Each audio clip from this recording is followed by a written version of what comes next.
It's Robert Phoenix, your Astro Weatherman. We're back here. It is Thursday, January 15th, and we are halfway through the month of January. However, we only have 7 days left in the sign of Capricorn, and then we transition into wacky and wild Aquarius, where the future awaits us in strange and incomprehensible ways. So get ready. It's going to be off the chain, as the kids say. Feels like Capricorn is the last. Remember back in the day, way back in the day, you would drive down the highway. Well, I wasn't driving; I was sitting in the car, and somewhere, usually Nevada, you see a sign: "Last chance for gas." Next 75 miles.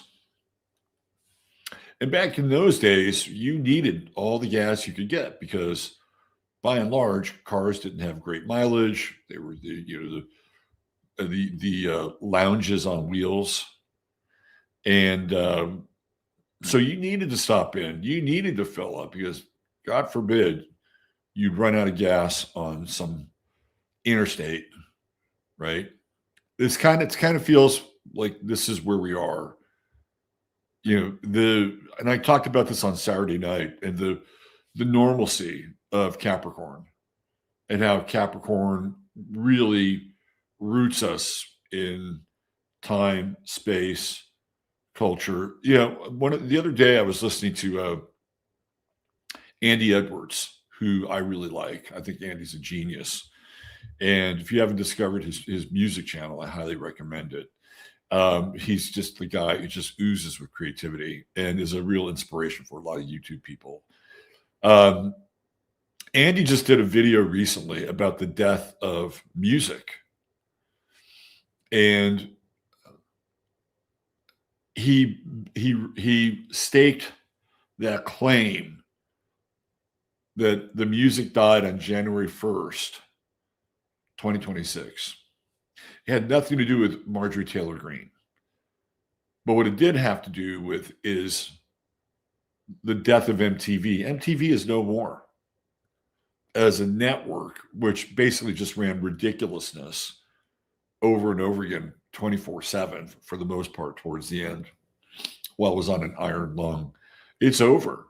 And he goes in and breaks down what was important about MTV, also how it, and look, he's also done videos where he said that one of the worst things that happened to music was MTV. So Andy's never met an issue that he couldn't ping pong with, but in a good way. Like, he can give you both sides of why it's terrible and why it was important. And I appreciate that, right? But he made a very compelling case because it represents the end of an era and the end of, let's face it, MTV was on life support for a long time. And it and all these other cable channels have been displaced by YouTube now. YouTube is the new field of amorphic content, meaning that you can find just about anything here on YouTube. And just wait around long enough and it'll probably cycle through your feed, even though your feed is always constantly mining you for the videos you've watched.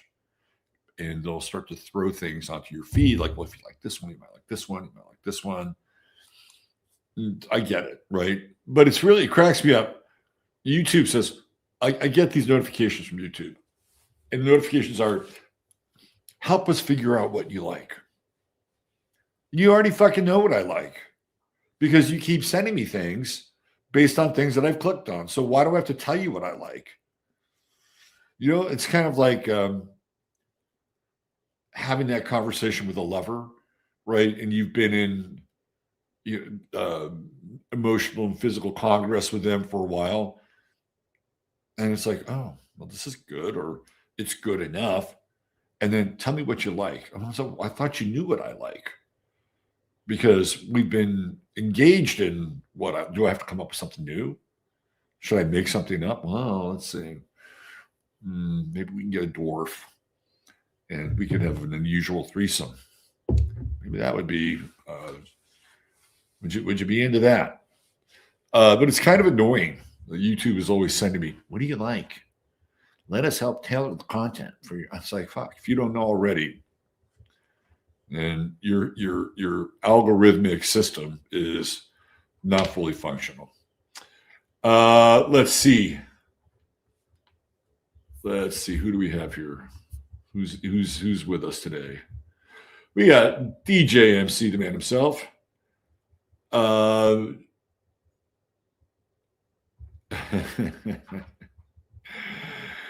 California Contrarian, thank you.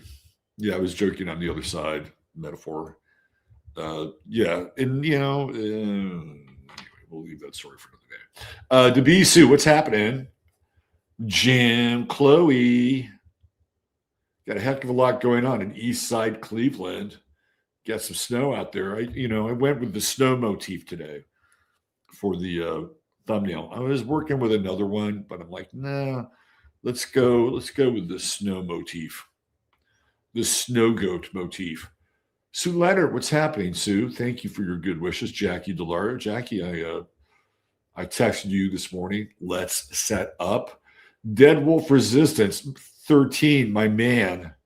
How you doing up there in the northern territories? There he is, the one and only Big Cheese, Mr. Neil Smith, misbehaving too. Let's see. Billion Aura. We got a Billion Aura sighting. Woohoo, look at that. GM McCarthy World. What's happening? -5 in Western North Carolina. So I heard that it's going to be -15 in Chicago this weekend for the Rams playoff game against the Chicago Bears. Maybe should have had that game on Saturday instead of Sunday. Maybe it would have been a little bit warmer on Saturday. And the 49ers and Seahawks could have got a full 7 days rest, my 49ers, on Sunday. But that's not meant to be. I should have a 49er cap. I've never had a 49er cap. Maybe I'll get one. I usually wear obscure caps. I'd have to find an obscure version of a 49er cap. Let's see. You also have Benito. What's up, brother? Good to see you.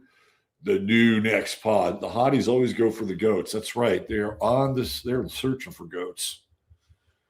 They're searching for that. Is so true. I texted the message number yesterday. Rosie. Okay. Thank you, Rosie. Yeah. Yesterday I got back from Austin, maybe 11:30-ish, something like that. And then I had to prep for the Everything reading. If you haven't had the Everything reading, it's one of my favorite readings. I get to spend a lot of time with you and go through all these different systems and then put them all together. I had a great session yesterday. So I did that. And then I had another 2-hour reading on the other side of that. So it was like, my day got Miss Pac-Man. So today I've got a big opening. And for all you people that left messages on Quo, I'm getting back to you. Matt Burns, what's happening?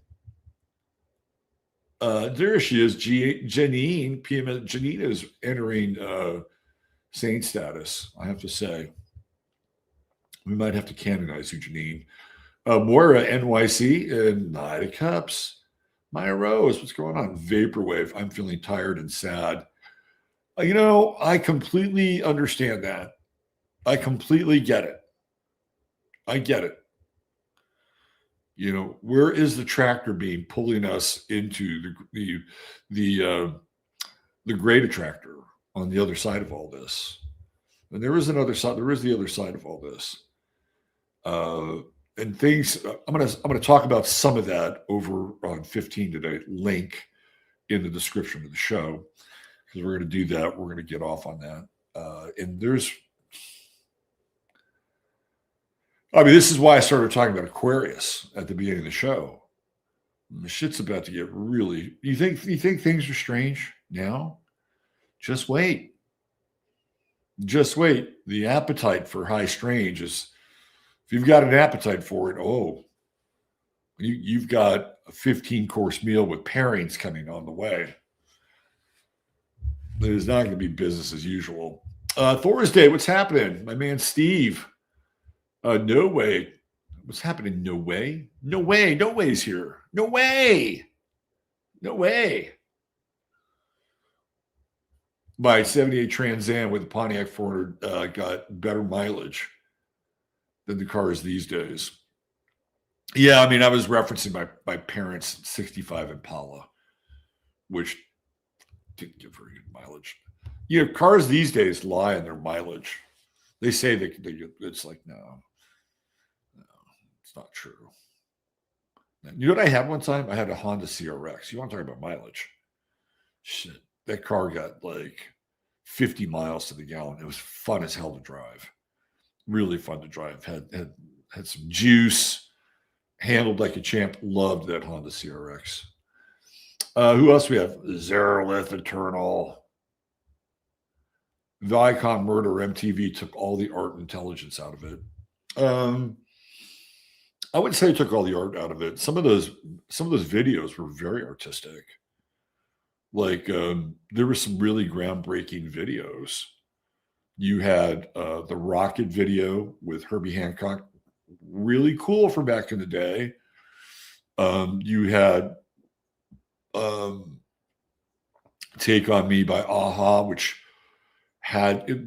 today, if you look at that video, you'd be like, AI can do that. But back then, that was something where they could go from live to that, drawing style and then go back and forth and back and forth. And that took a lot of work and creativity, real creative. Sledgehammer, Peter Gabriel, super fun, super creative. And those are just ones off the top of my head. Not all of them were like that, but it injected. Now, to your point, Steve, I will say that the ultimate, this is what Andy talks about, but the ultimate outcome of the MTV era is Milli Vanilli. Like it's like, this is the beginning. Like demographics were always a part of music and popular culture.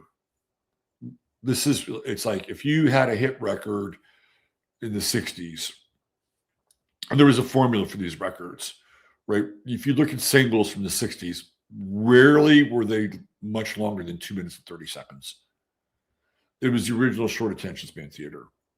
And there were, verse, chorus, bridge, verse, chorus, maybe a second bridge. And then there were hooks.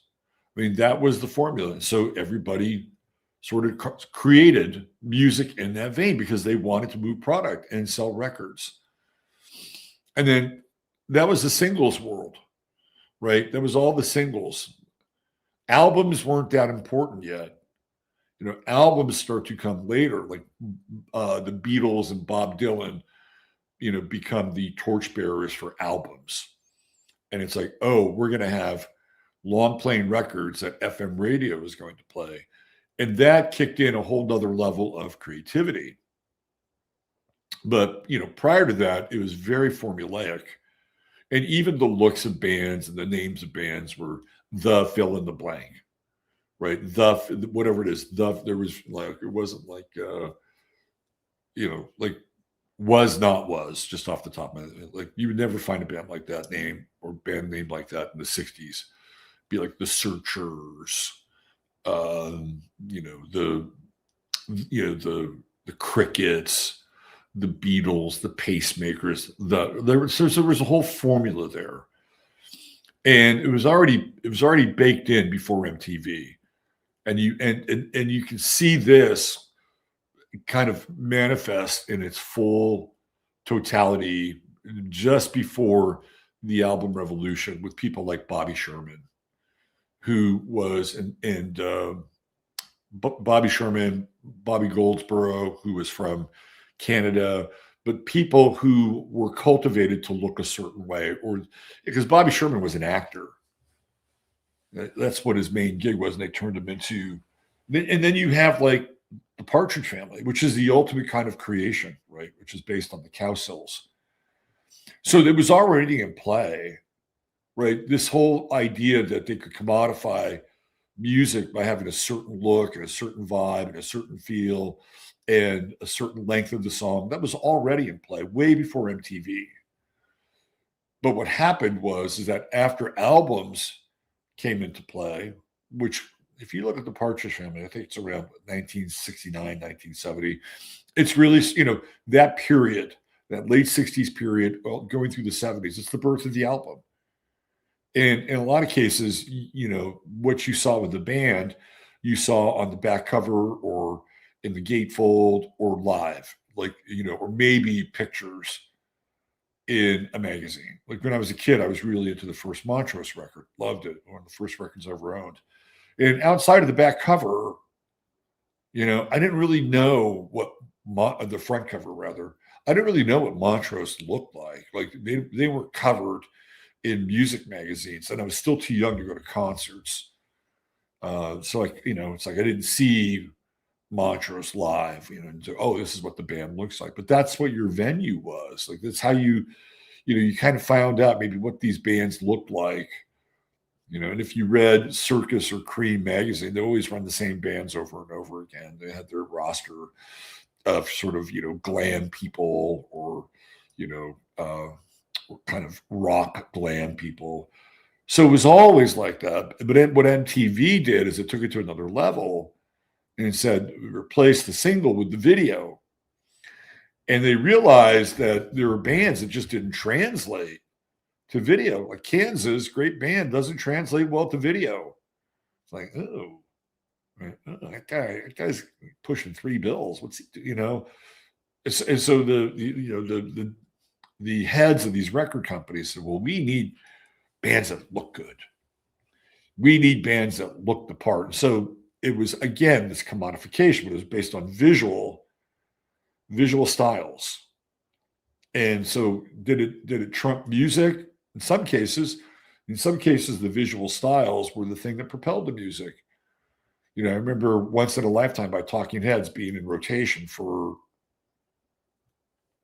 hours on end, weeks on end. Like I saw that video. I loved the video, but I saw it so much that I kind of got sick of the song a little bit. I got sick of the video. Here he goes again. Right? So the ultimate expression of the MTV culture is Milli Vanilli because they don't even sing. And one of the guys committed suicide. Poor bastard. So to your point, Steve, I agree with you that it got warped, but it was always that way. There was always this thing driving the industry vis-a-vis image. That's always kind of been the marketing modus operandi for the product. Let's see. Who else do we have? Viacom or MTV? Soul Traveler. Steve, when MTV started, I was at a pool party. We all sat down in the living room, TV, watched the launch. I remember it like yesterday. I was way in on MTV early, real early. I think maybe a few days after the launch because it showed up on our cable system. And MTV launched, I think, what was it? August 1st, 1980, if I'm not mistaken. I think it was August 1st because of my father's birthday. And I think that was astrologically, we can bring this conversation into the astrological realm. Boy, you want to launch a music channel, August 1st is a day. It's Jerry Garcia's birthday, by the way. Like you get that Leo energy, you get that one energy. It's brash, it's bold, it's speaking to the youth again. Perfect day to launch a music channel as far as I'm concerned. And of course, everybody knows the first video they played was by the Buggles, which was Video Killed the Radio Stars. And it's true. There were people that did not. MTV was a wood chipper for certain bands, like Kansas. I just keep bringing Kansas back up because it didn't look the part. It's like, whoa, what's going on here? Right? And you had these younger bands now that were showing up and were very image conscious. And a lot of them were kind of coming out of the new wave world like Blondie, for instance, very image conscious. Duran Duran. And I love Duran Duran's videos. And Duran Duran's videos were directed by Russell Mulcahy, who was a visual genius. He's the director of the movie Highlander with Sean Connery, right? And the French guy whose name I always forget, but then I remember it. I love Highlander. It's one of my guilty pleasure movies, and the visual style for Highlander is brilliant. He does things in that movie. The opening shot sequence at the arena where they do the wrestling comes in with kind of this flying, arc, sort of pan zoom all the way to Christopher Lambert. I told you I'd remember his name. It always happens. Christopher Lambert sitting in the stands, and you've got this really visceral, gritty, wild wrestling match. And it's kind of unsettling. Like the beginning of Highlander is really unsettling. And then all of a sudden he realizes, oh, there's a guy in the parking lot whose head I need to go chop off. But I love the Duran Duran videos. They were cool. If it's like I was, I was the same age as those guys. It's like, get me on that fucking yacht. I want to be on that yacht. I want to wear, my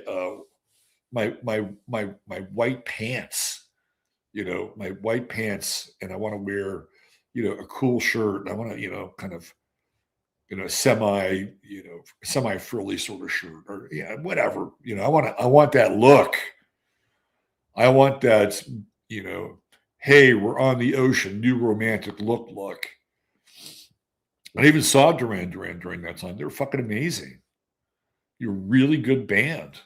Really good band. It was like, was the room filled with young women that wanted to go backstage with Simon Le Bon and the Taylors?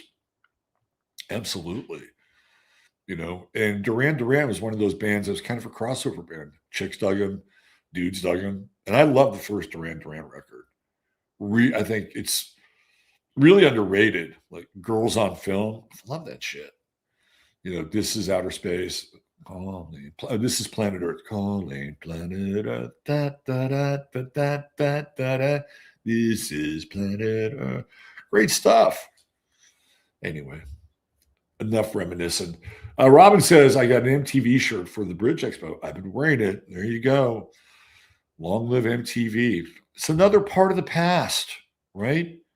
It's another part of this historical cycle that's going away. Going away. I was on the phone today, and I was looking at this story, and betting with sports is huge business, and there are now in the sports betting landscape, you would have these companies that would take bets on games, but you could also do bets on players. Over unders. Will Steph Curry score 20 or more points, 25 or more points tonight versus the New York Knicks? And you could say, well, I think he's going to go over, right? Then you pick another player, and then you have 3 or 4 aggregate players, which is like your parlay. And if they all hit, you get paid out, right? You can't fuck. I mean, if you fucked up, you won't win. So those have been the dominant model, but now you've got a whole other model coming in with Polymarket and Kalshi, and basically you're paying a one-time fee, and you're playing essentially against other people and not the house. When you do FanDuel, you're playing against the house. But Polymarket and these other betting services, you're playing against other people. And there are people that are making, a shit ton of money on Polymarket. There was somebody who made a big wager on Polymarket just before the U.S. invaded Venezuela. They knew. And it paid off, right? So the NCAA is looking at these betting services like, this could get really out of control. You think so? You should have stepped in earlier when this was happening, because it is, it's tilting. It's tilting the experience. Vaporwave says, I miss my old MTV. I watched VH1 Classic as a teen. Regretted not being the MTV generation. It is what it is, man. It was cool while it lasted. And it was evolving, It was evolving. MTV had this, they had this alternative show, 120 Minutes, which was really cool. Love that. You got to see videos by the Flaming Lips when they first came out, and Dinosaur Jr. and all these, kind of new postmodern sort of, rock bands. That was a really cool show. MTV Raps, early days. I loved it. Those early rap videos were fucking hilarious. They're really hilarious. I loved that. I thought, well, this is an interesting little wrinkle in the world of popular culture. They even had a kind of an electronic music show. I'm like, whoa, where's this coming from? This is what year was that? Around 96, 97, right around there. And they were playing videos about like Aphex Twin. And it was like, wow, this is really cool. Yeah, go. Let's bring this into the world. Let's give these artists. And it just lasted a brief period of time. And they're like, no, we think the rap thing is worth investing in. And then MTV, of course, is complicit in the world of the promotion of gangster rap, which essentially takes everything over. They're like, Public Enemy or NWA? We need those prisons in the prison system that we're investing in. Let's go with NWA. Public Enemy is just a little too liberating, a little too self-empowering. Yeah. Let's go with the thug image. That's what we'll go. And MTV kind of responsible for that. Let's see. Hey, we got a Rafi sighting. What's going on? Amy's here. Scrubbies. Hey, Scrubbies, name checking. Love for Gaia. What's happening? Love for Gaia. Daniel. What's going on, Daniel? Good to see you. Who else? Soul Traveler. HM Grant. Let's see. Who else? Sherilyn Pretty Eyes. I love that. What a great name. Sherilyn Pretty Eyes. That sounds like a kind of a Native American name. New Brunswick, Canada. Look at that. Woohoo. We're getting up there. You must be staying warm. Oh, that's going to be a shock for the Rams. I know the Rams play in fucking, Logan's Run environment. I mean, SoFi Stadium is like an environment unto itself, right? And it's always the perfect temperature. Perfect freaking temperature. It's going to be hellish for the Rams. Belkel, what's up, Belkel? Karen Wallace, wonderful to see you thriving. Well, we do our best here. A bit of a letdown for the procedure, but life goes on. Janine, the monks walking for peace, arrived in North Carolina recently. Okay, well, walk on. Centaur Truther, we know who that is. What's going on? Let's see. Sandra Wells, what's up? Cause Sandra Wells, I gotta bring Sandra's name up here. Sandra Wells goes way back into Blog Talk Radio days. You're a survivor, Sandra. Good to see you. Janice Phillips. She looks horrible in red. You're funny, Janice. Janice, I am willing. If you can send me an email or send me an image via text, and you have my number. If you've got a good image with you and goats, I'll turn it into a thumbnail, Janice. I will use my artistic talents, which are modest when it comes to visuals, to turn you into a memorable thumbnail. Carolyn Wallace, did I say hi? Let's see who else we have here. When I texted them, nothing happens. No, you're texting it. I haven't got to it. Just so hang in there. Today's the day. I've got hours between readings where I can just dive in. Cassandra Lynn, you're hungry. Well, take care of that. Take care of that hunger. Catherine Rosen, I know you ordered some readings, so reach out. Let's set them up. My dreams are showing a sudden shift that we all feel. Yes, it's coming. It's and we've been talking about this for a long time. And I'll tell you what, Uranus and Gemini, we're going to bring this conversation back to astrology. Take on Me was so good. I love Take on Me. I loved Aha. Even though they may have had only 3 songs that were worth, filing songs. Sun Always Shines on TV. Love that tune. And even that video was cool. With all the mannequins and shit. I loved it. Yeah, I mean, we've been talking about this shift for a long time. And we have Uranus and Gemini coming in. And it's like, 2 worlds. 2 worlds are upon us. Which world will you live in? Where will your heart and spirit take you? And, what connections will you find with people who are resonating at the same vibrational pitch? It's going to be interesting. So some of you are aware that I did this video on Sunday night with this guy, I Show Speed. And I almost feel like I want to go back in and do more because there is something about his evolution that you can see online. It's it's kind of like there's a Truman Show quality to I Show Speed because he's got this entire kind of character development arc where he's a streamer and he's just in his room streaming and doing outrageous shit in the room. And getting in trouble for it, getting banned from certain online streaming platforms like Twitch. He's sort of this enfant terrible, as the French would say, in the streaming world. And what happens to him is I think somebody says, we got to get this guy. This is going to be the quote unquote black version of Mr. Beast. And we're going to get behind him. That's how this happens. And they take him out of his room and send him out into the world where he does these challenges, Mars and Aries.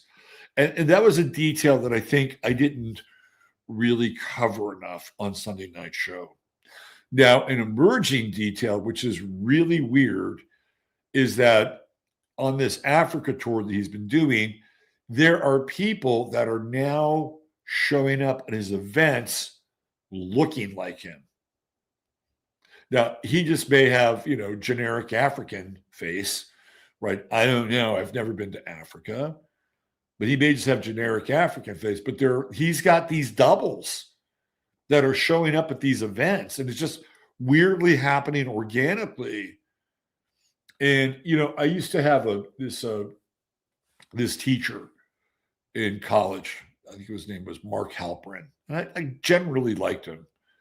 And he was really into jazz. He loved jazz.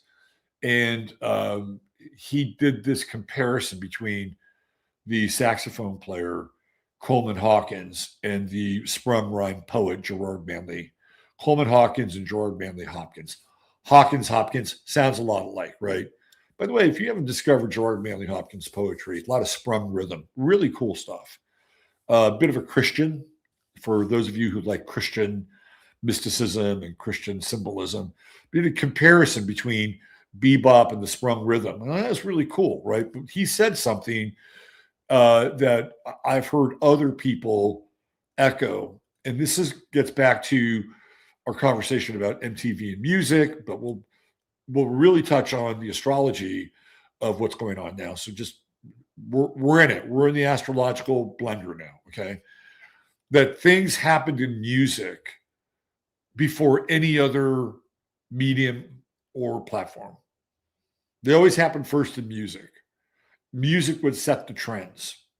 Now, maybe there was trend makers and trendsetters working together to do that. Let's throw something at the wall. Let's put a dress on a guy.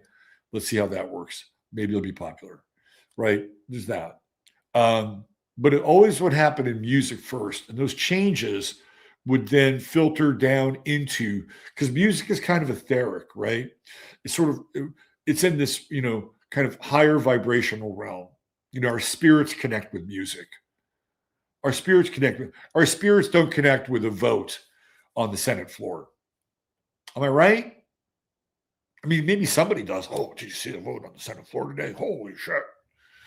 Did you see who voted for that? Did you change your votes? Oh my God. Right. I mean, there are some people who are junkies like that. but it's not the same, right? It's just not the same. Music moves you at a higher vibrational level. And whatever ideas are being, or thoughts that are being disseminated in that kind of higher ideal, they begin to filter down into mass consciousness. Like I knew people in San Francisco back in the 80s, early 80s, who were very big in the protest movement.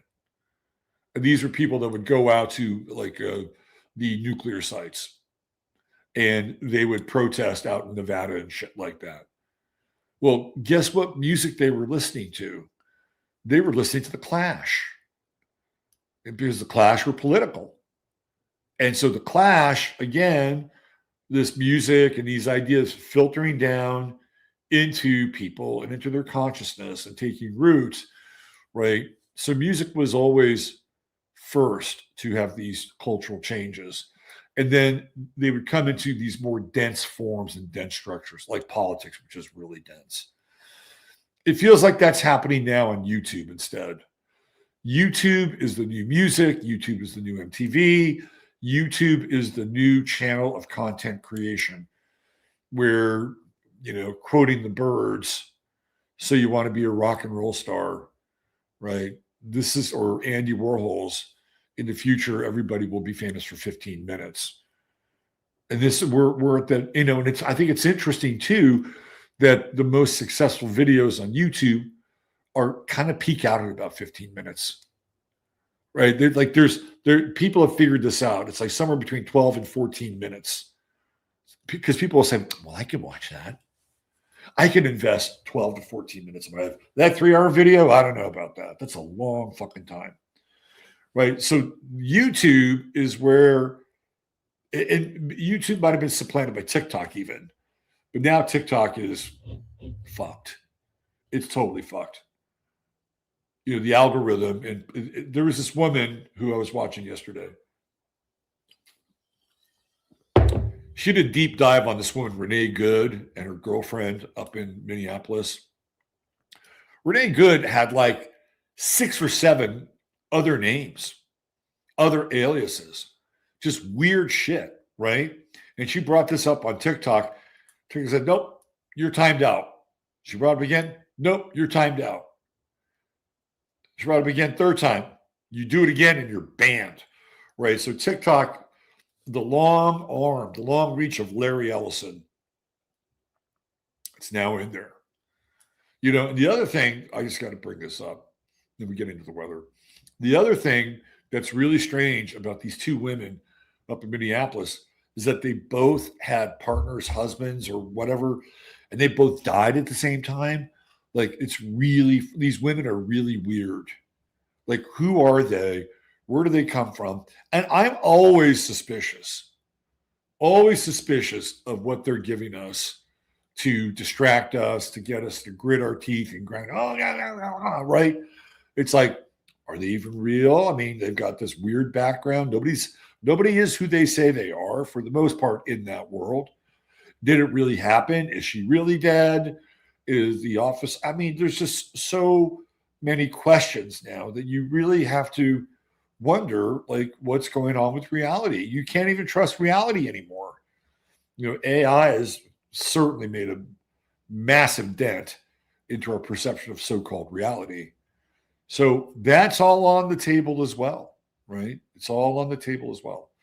Anyway, we are headed towards an event horizon moment, which I talked about on Sunday night. I'm still, today, January 15th, I don't know if you guys watch that iPet Goat stuff, iPet Goat 1 and 2. January 15th is supposed to be a major day. It's a day that comes out with the iPet Goat videos. And it's interesting that we're in Capricorn and we're in the season of the goat. All right, let's get into some weather. Thank you for letting me rant. I miss ranting.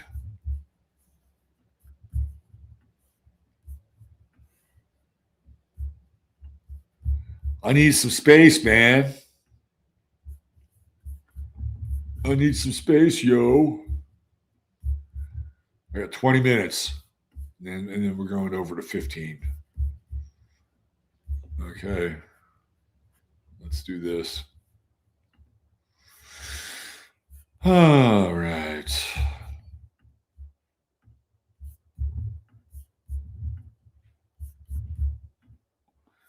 Let's see. How does this look? Not looking good. Let's remove it. Stop sharing. And let's do it again, because this is what we have to do.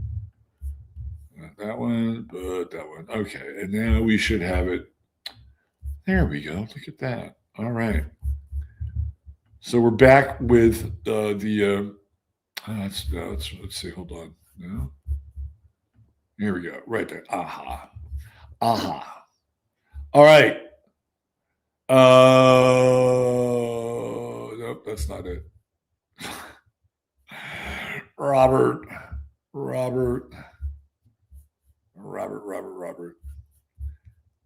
This is where I get, he's getting old. He's getting old. Hold on.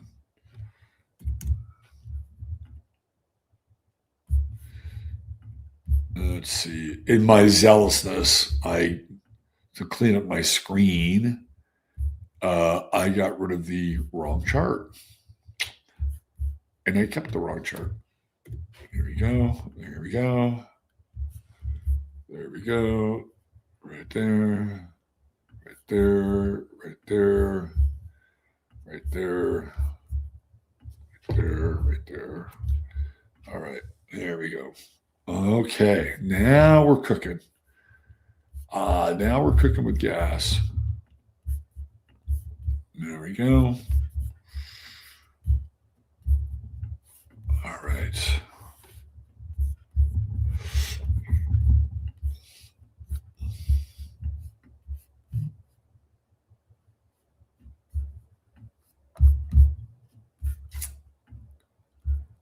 Okay.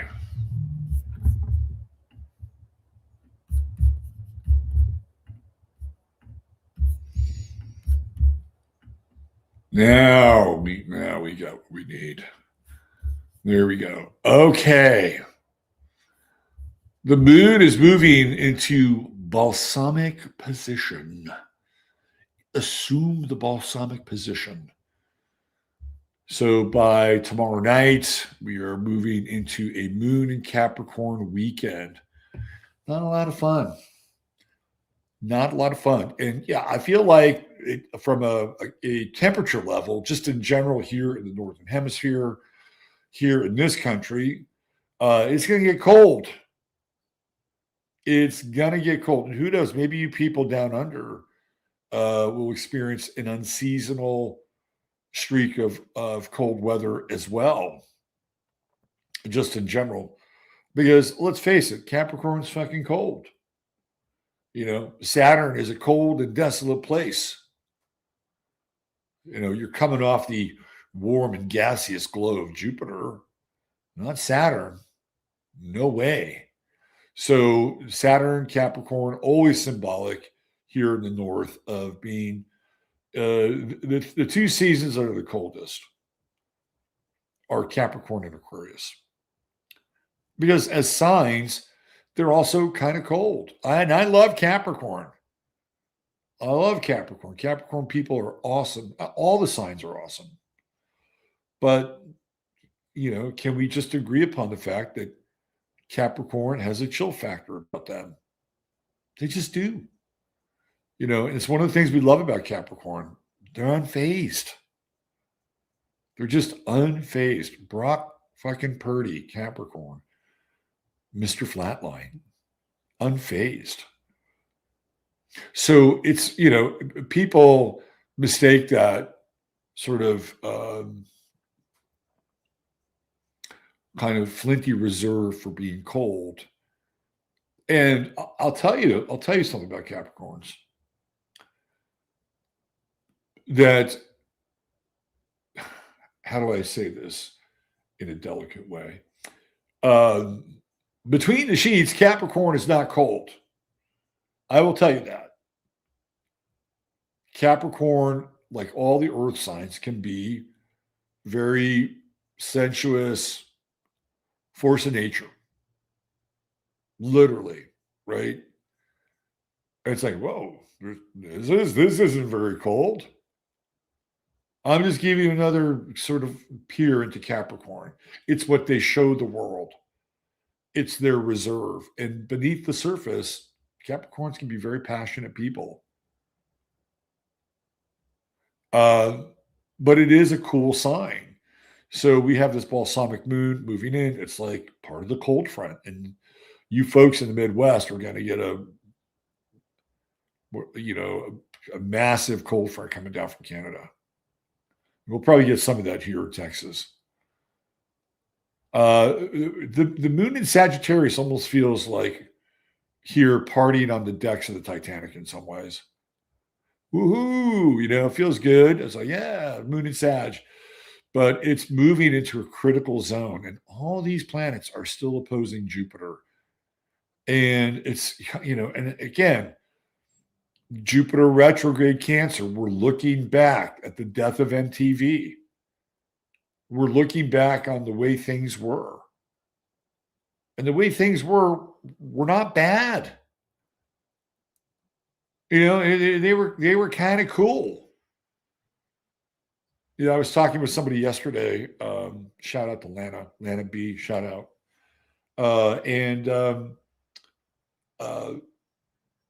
She had sent me this track by Jimi Hendrix called Astro Man. She'd never heard before. And when I was a kid and I graduated from middle school, my father took me down to the high-end stereo place.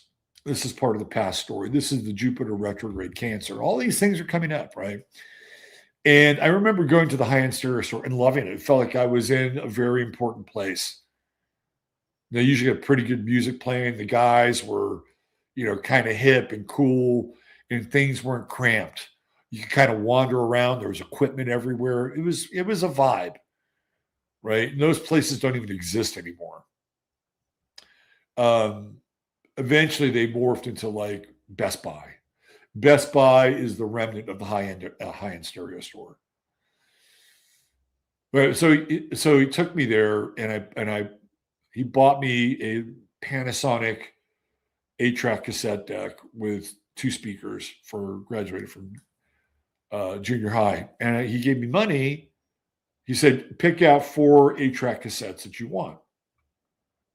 So I picked out 4 8, and I remember them to this day. I remember those 4 8-track cassettes. One was Birds of Fire by the Mahavishnu Orchestra. I had no idea what it sounded like. I liked the cover.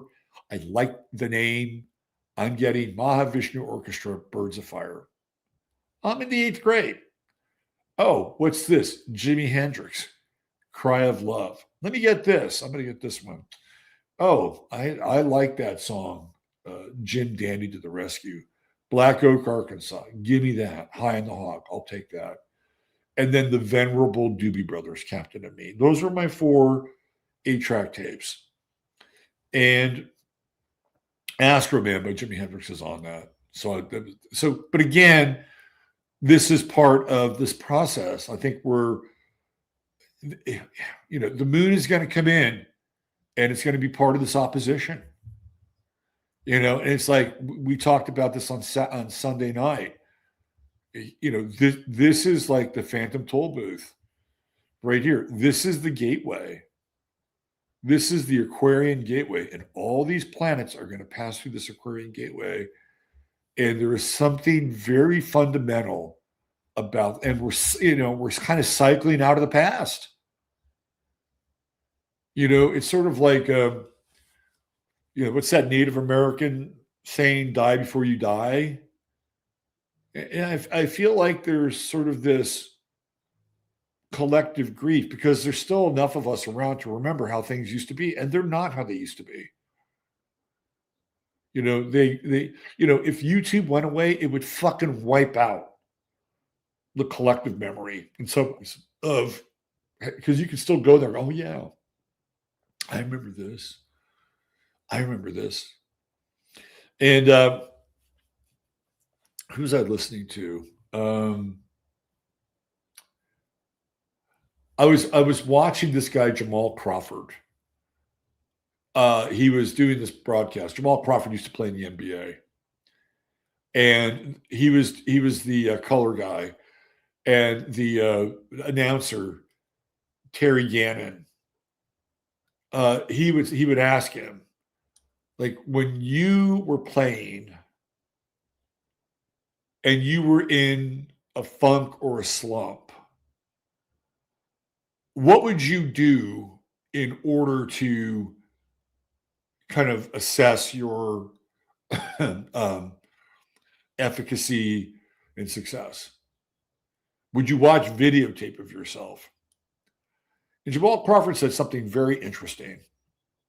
He said, I would go back and watch high school tape of me, because he was an all-state player, and there was clearly enough video, because he's, kind of younger, grew up in an age where those games were captured. And he said, and I would listen to music from that time. That's how he reset. That's how he reset. He wasn't like looking at, well, I just went up against this defender a year ago and he guarded me this way. When I did a crossover, he didn't fall for the crossover. So I've got to like fake the crossover and then go the other way and get him, because he's used to me doing that. He didn't do that. What he did is he got in touch with the holographic memory of who he was when he was in a state of joy and peak performance. And the music brought him back to that. I thought, well, this is really, really interesting. And it's something that Carlos Alomar talked about.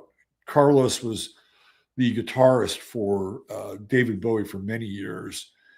And Carlos grew up with Luther Vandross. In fact, Luther, Carlos, Dennis Davis, the bass player, George Murray, were all part of this band that played at the Apollo Theater. There was young kids that played at the Apollo Theater, and they hooked up with David Bowie, and they became David Bowie's band.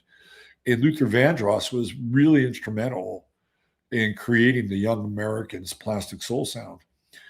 And Luther Vandross, is, you may know, went into like, dementia and shit, like, kind of a bad end. But Carlos would play him a song from a time when they were young, like when he was in the hospital or in his home or whatever. And when he would play that song, Luther Vandross would come alive, and he would remember things. And for 4.5 minutes, Luther Vandross was online.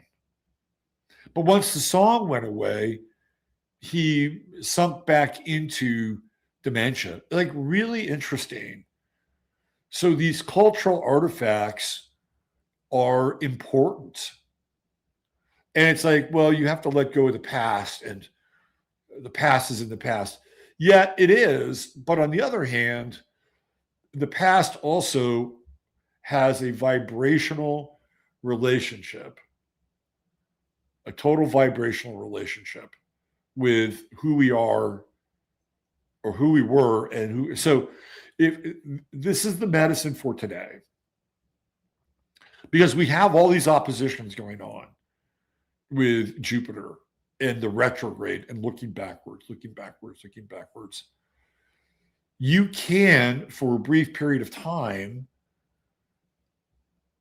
re-engage part of yourself, your holographic memory, by re-engaging with content from a different period of time, like a song or songs or artists that were popular during a certain phase of your life. Because those periods have memory. They have memory. And, that's kind of my RX. Now, if YouTube went away, well, what would happen? Would our collective memory go away? I don't think so. But it wouldn't be as tangible. Do you understand what I'm saying? I don't know if you guys are Verizon users. I'm not.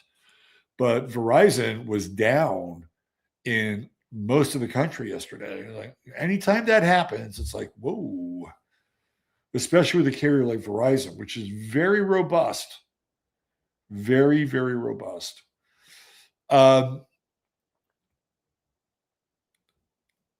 These trines with Uranus are really interesting. These trines with Uranus are really, really interesting because I feel like we're kind of at the edge of history. I know I'm being hyperbolic, but I'm just looking at what's on the page here. It feels like we're at the edge of history, but it also feels like there is a gate to move into the new, and there's lamenting going on. I mean, there is some lamenting here, like in as much as we can tap into the sense memory of who we were, which isn't always a bad thing, by the way. There's also a sense that those times will never be here again.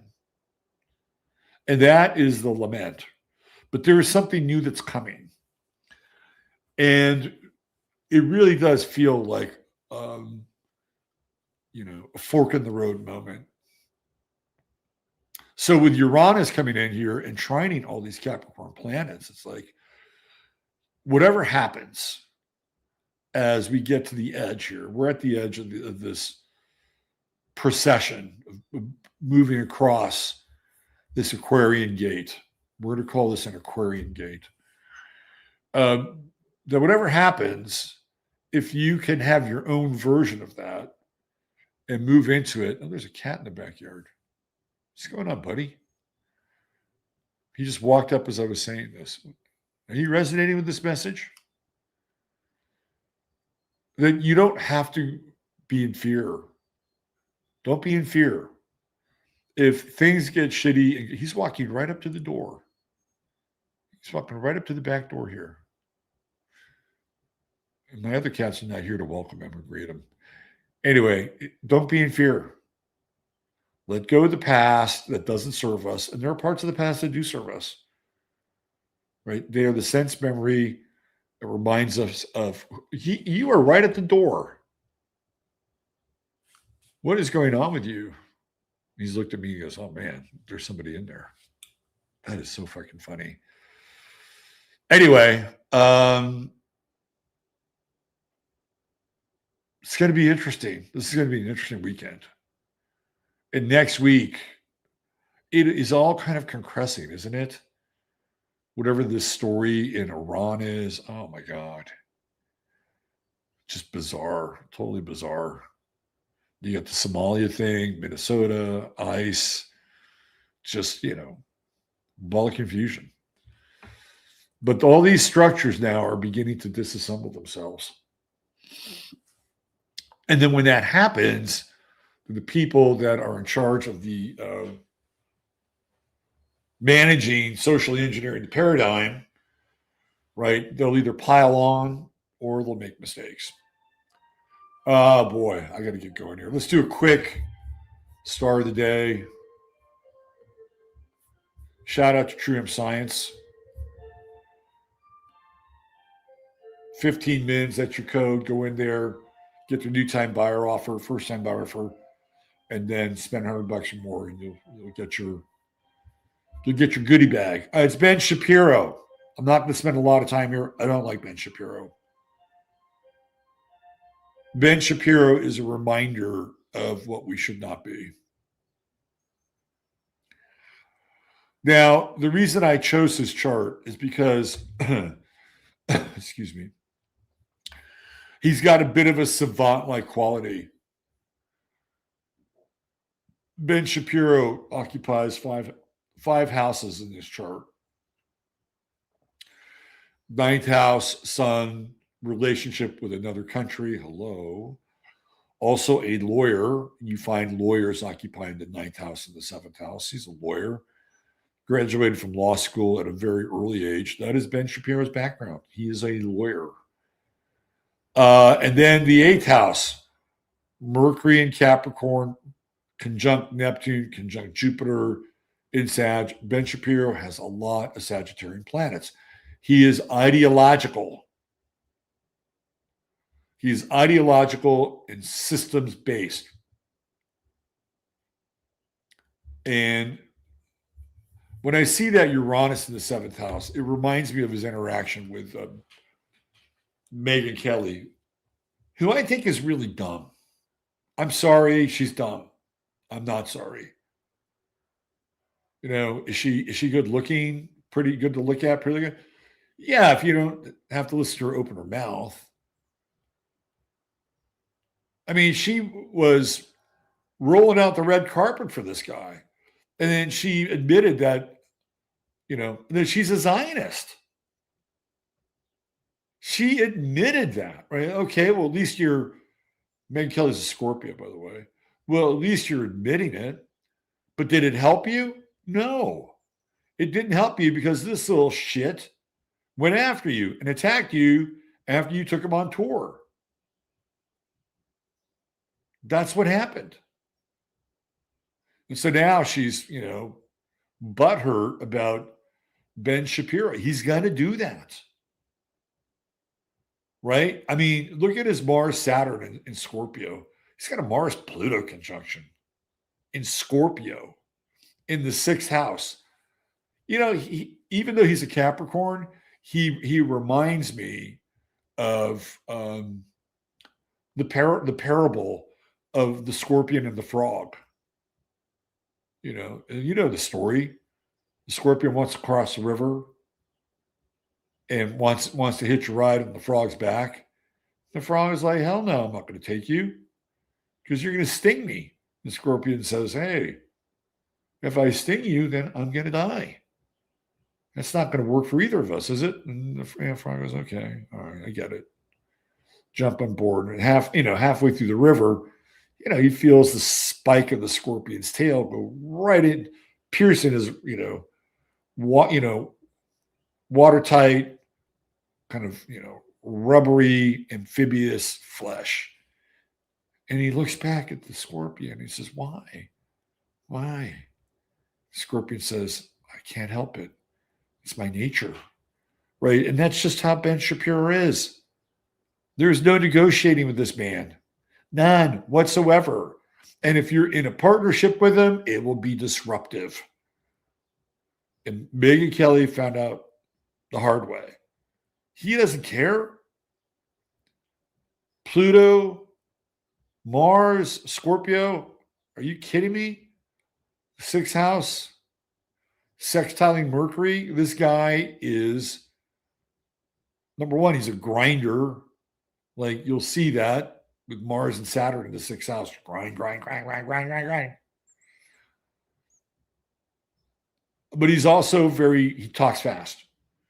Right? I mean, he's got that Mercury Mars sextile. He's a speed talker. I think some of these people are taught to talk fast, like Candace Owens, Ben Shapiro. It's like if you learn how to talk fast, it fires neurons. If you're firing neurons, you're always thinking, and things coming into your head, and you get to think about the next thing you're going to say before you even say it. It just comes. It just happens. But he also has it in his chart. He's a savant. What does he care about? He cares about being top dog, right? Which is the sun in the ninth house. He wants to be the smartest, wisest guy in the room. Sun in the ninth house. He has that ninth house judgmental vibe. He's judgmental. He's not a warm and fuzzy dude. And then his relationships, well, if you're in a relationship or the seventh house, he's sitting across from Megyn Kelly on her tour. Venus in Sagittarius, seventh house. But it's like, yeah, Megan, I'm losing a bunch of viewers to Nick Fuentes. Thanks for having me out. So what? Fuck you. You're just like Nick Fuentes. That's Uranus in the seventh house. It's disruptive. And Ben Shapiro is the guy who would break up with you before you break up with him. Clearly. Let's talk a little about the first house. He's got Algol conjunct his ascendant. Very interesting. And he has Chiron conjunct Algol by 2 degrees retrograde, but it's also trine his sun. And I think in this regard, Ben Shapiro has no problem sticking his neck out. You understand what I'm saying? Like, he has no problem sticking his neck out and saying things that people don't care. I mean, he doesn't care. He's sticking his neck out. And back in the day, he would stick his neck out for so-called, conservative issues, right? It's like, oh, look at him. He's politically incorrect. And, he's calling out the race thing, or he's calling out the gender thing. And, people were, at a certain point, not me, but certain people were lauding him. And that's the sticking the neck out. But you stick your neck out too much and long enough, you better be careful. Uranus, interestingly enough, is on his ascendant. And he's going to have a radical reapproachment with his life. He's got Moon in Gemini. I mean, that's also part of the, I'm sorry, not sorry again. If you have Moon in Gemini, it's part of his two-faced nature. Like, he can be on Megyn Kelly's stage with her. Over, who would want to go fucking see Megyn Kelly's tour? I don't get that. And then 2 weeks later at TPUSA, basically calling her out and putting her in the same bucket as Nick Fuentes. And she's like, what? Your ass was bleeding views. And I decided to have you on my tour because I wanted to help you. I'm a good Zionist. He's like, I don't care. I don't care. I have Moon in Gemini. I have my true node in Gemini. I'm going to flip your script, bitch. I mean, this is not the chart of a nice person. Not that you have to be nice in politics. In fact, it can be a real detriment. Not the chart of a nice person. Not somebody you really want to hang out with. I mean, we know that, but I can see this in this chart. Like, what's cool about hanging out with this person? Maybe it's the Moon and True Node and Gemini in the first house, and he might be an interesting conversationalist and flip things on its head all the time. What about this? What about this? What about this? Play the devil's advocate. That might be interesting for an hour. Like, if you could just get over the fact that he's Ben Shapiro, he could probably be like Larry David on steroids or Larry David on Adderall. It might be interesting for a brief period, but it's like enough. That's about it. That's about it. Okay, I got to go. I literally have to go right here, right now, this moment in time. Thanks for being here. Hope you got something out of today's show. Tomorrow we'll be back with 15, and I don't have a scheduled guest, so I'm just going to talk, and we may take some calls tomorrow. Okay, you guys take care. Love you all. Thank you all for your kind words and support. It means a lot. Carpe diem, seize the day, and use your head in order to discern what's real. Your heart, to say what's possible. Change, hug it. Hug it. Bye for now.